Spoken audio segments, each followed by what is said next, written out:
Everyone welcome back to my Durga Puja series mini blog. তো সেদিন ছিল সপ্তমী, সন্ধেবেলা একটু তাড়াতাড়ি হালকা রেডি হয়ে বেরিয়ে পড়েছিলাম।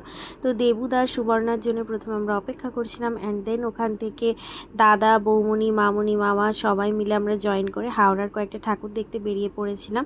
প্রথমে আমরা হাওড়া ওলাবিবি তলা গেছিলাম, যেটা শিবপুরের দিকে। তারপরে পরপর অনেক কটা ঠাকুর দেখেছি।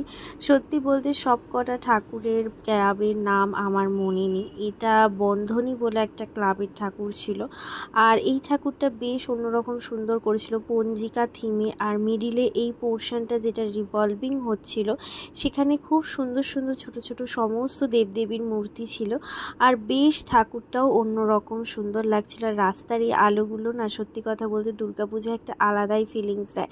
আর এই থিমটা বেশ অন্যরকম সুন্দর ছিল। মায়ের ভ্রূণের মধ্যে বাচ্চা কিভাবে থাকে সেই নিয়ে একটা থিম ছিল। আর লাস্ট আমাদের কদমতলা চিত্তরঞ্জনের প্যান্ডেলটা ছিল টোটালি কাঁচের প্যান্ডেল। তো সমস্ত কিছু দেখে রাতের দিকে একটু পিৎজা খেয়ে সপ্তমীটাকে শেষ করলাম। আর ভিডিওটা ভালো লাগলে তোমরা চ্যানেলটা সাবস্ক্রাইব করে লাইক করো, শেয়ার করো। টাটা।